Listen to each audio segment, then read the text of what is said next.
Hi, everyone, and welcome to this broadcast. This broadcast is intended to help teachers who might be interested in delivering the Humans of project inside of their classroom so that their students can create stories and take photos and share those out with their community. And it's based around a HyperDoc. And so I wanted to invite in my good friend, Kelly Hilton, to talk about, first of all, what is a HyperDoc? And because you built this HyperDoc, Kelly, to really talk about the delivery, what it might look like in the classroom. So I'm going to be running the car from over here and just tell me which slide to go to, but maybe some background about HyperDocs and what made you build this one. I'm happy to do that. I just want to comment. I know you guys are wondering why we're looking like this today, and we're just kind of having fun with a fun new tool called Snap Camera that you can add and use with your students. You can change the filters and just try different ways to engage. So Holly said, just leave it on. We were playing around before the show. She said, leave it on. Let's do the show with our Snap filters on today. So I show up to my class with these on, and the kids are like, how do you do that? And I'm like, oh, so I know something more than you. Huh? Yeah. They'll figure. I went to a class the other day and learned about Zoom has filters now too. Which, so, we're always learning. But thank you so much for having me on here, Holly. I am really honored to be a part of this project. I mean, the work that you are putting together through Infused Classroom to take my little HyperDoc and take it global is like a dream come true. It's very exciting. And when I learned about Holly's project and she shared it with me, the first thing I said was, this is my favorite HyperDoc that I've ever made. So it kind of means a lot to me. So we kind of remixed it together. Excuse me, I'm losing my words today.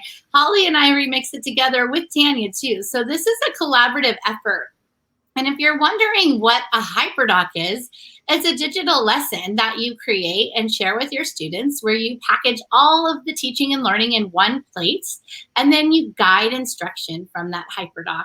And you think about how you're going to deliver instruction from it, some of it being asynchronously, some of it being synchronously with this new teaching and learning world that we're in. So for this HyperDoc, the title slide is really the beginning to engage your learners and invite them to think about New York City, where this Humans of project originated. And then what I would do to start this lesson, and there's a very specific cycle of learning that HyperDocs have when you're delivering instruction. It starts with an exploration activity, and then it moves into an explanation, like direct instruction, and an apply. So we'll talk through all of that cycle of learning as you take a look at this HyperDoc. So the first thing we would ask students to do is I share this HyperDoc in my Google Classroom or in your Canvas or your Schoology, whatever strategy or way that you're sharing lessons with students right now, or so that they have it in front of them. The other thing is that HyperDocs are student facing. So the teacher will sometimes deliver instruction one piece by one piece, but on the HyperDoc, you've packaged it all and you're giving it to the kids so they have it in front of them. So now they have it, and they'll be invited to spend some time exploring. So the first place they're going to go is to New York, where Humans of New York originated, this blog post. And so what we've linked here are Instagram stories. Here's a little HyperDoc trick. The second link is HyperDoc search or Google search images of Humans of New York. So they just go to that search bar and they can just look at all the pictures, and then they can go to the website. And the idea here is that they're just kind of curious, like, what is this blog? What are we taking a look at? And you want to invite students to do this either individually or collaboratively and have some conversations about what makes these stories impactful, what stories are resonating with them. You can study the craft of the stories. Now, I do want to just put a little precursor out there to you. Depending on which grade level you teach, you're going to really filter through some of these resources and decide which parts of these multimedia you want to share with your students. So if I was teaching younger students, I would pull out a couple of stories rather than just giving them the whole link. And that's another beauty of the HyperDoc. You could go ahead and make a copy of it and remix it a little bit for your own students. You can customize it, and we definitely encourage that. So the next thing that they'll do is explore Humans of Bombay. So what we discovered as we were doing more research around Humans of New York is that there is a complete website of Students of Bombay. And so you might even spend a little time exploring the map in between so that students can understand where in the world these places are located. And or if I could, Kelly, it's actually Mumbai, but the people who live in Mumbai still call it Bombay, and that's why they chose to call it Humans of Bombay. But it's not like we don't know it's Mumbai. It just, that's what they called it. So keep going. Oh, I'm so glad you shared that. Thank you. But I just think it's a great opportunity to integrate, a little Google Map search or something and letting them explore. And the next link here is to stories in Australia, Melbourne, and then to Buenos Aires, and then Humans of Chicago. And this is an already curated video of some students who've told their stories. So if you look at the HyperDoc, it has a title slide with like all of the teaching and learning around this project is in it, and from start to finish. And then these first set of slides, slide 2 through slide number 11, are all designed similarly because that's the explore piece where students are actually going to be asked to explore.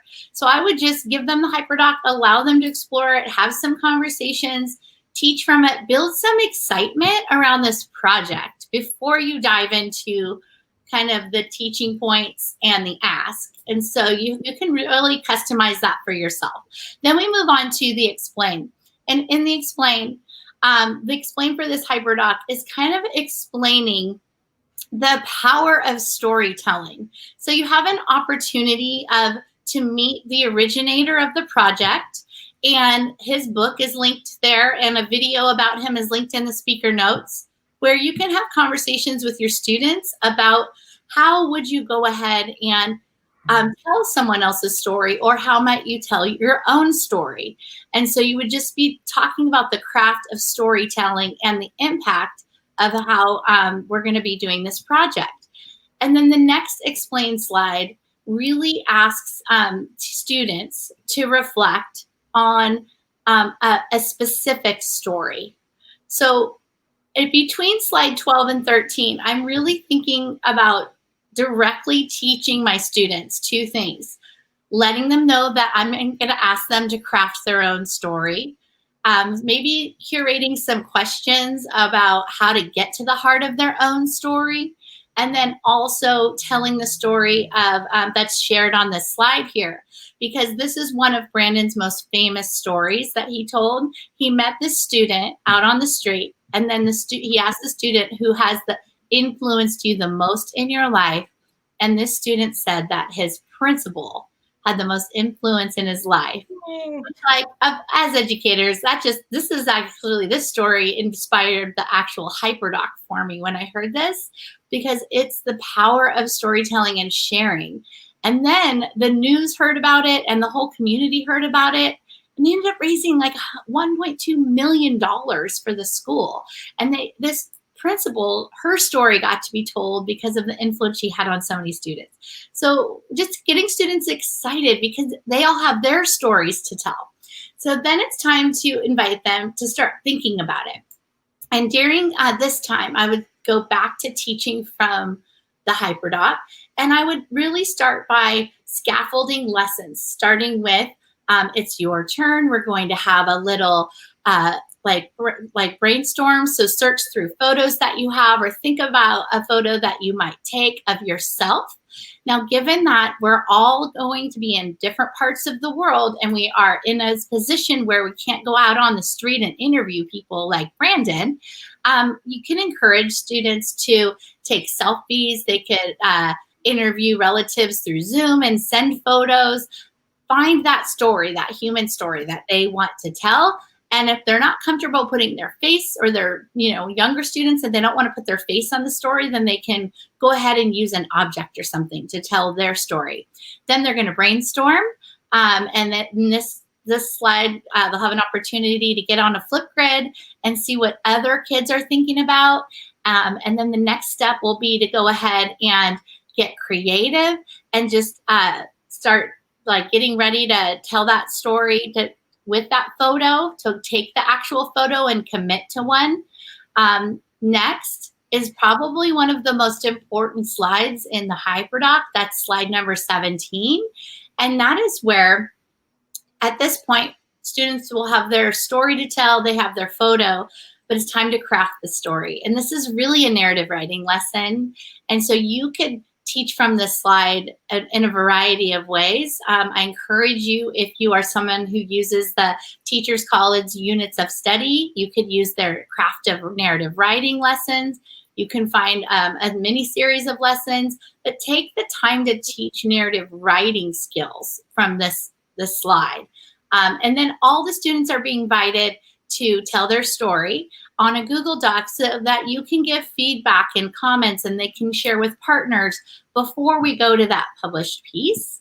And then the next step is go ahead and get ready to publish and share your final draft of your story. So students will have their photo that they chose and their narrative, and they're going to publish it in a book creator. And the book will be from their whole community, and they'll be able to see other books by other communities in the world, which is really what Holly and Tanya are doing to really elevate this HyperDoc to bring it global. So that's just amazing, because I think there's a lot of lessons to learn after they publish their own HyperDoc to go back, or their own story, to go back and read other students' stories. So I think, Holly, are you going to show them how to do the book creator and what that will look like?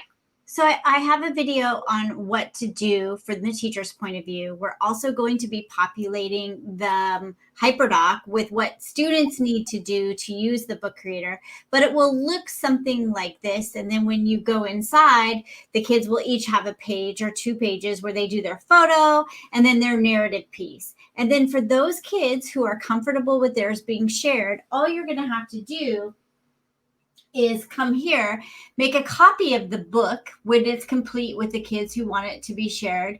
You copy it, and after you copy it, what will happen, and I have a video on this, but I just want to show how easy this is. I would send it to, let me just send it to that one. It's another library that we have, but in a second, it will populate and have that particular book. But what will happen, and I don't know, there we go. What will happen is the next book will be the one, the Humans of Iraq and Humans of Saudi Arabia. And the kids will be able to go through the library, much like this, and look at those different books and click inside of them. And I'm trying to do this without looking. Click inside of each of the books so that they will be in this one library. And there's a video for that. So that's for another time. But we wanted to really talk to you about the HyperDoc and how it is that you will do that in your classroom. Holly, I think what's really exciting too when I'm looking at that is, depending on when you create your own book with your own class, it's possible that there might be a couple of books in there already that other schools or communities have designed.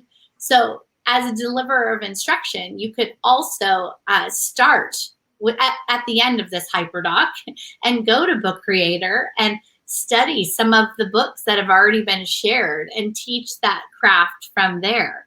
You could analyze some, maybe connect with some of those stories, and that will give students more ideas as well. Yep. So that is the HyperDoc. We don't want to have it be too long because we want you to be able to watch this. And we just wanted to give you the bones of this. We're listening to a song in my English class about the bones of something. So thank you. And if you have any questions, make sure to join the Facebook group, because that's where we will be answering them. This video and the others will be in there as well. So thanks, everyone. Anything else to add before we sign off? No, thank you all for joining this project. Can't wait to see the stories that come out of it. Oh, I'm so excited. Okay, thanks, everyone.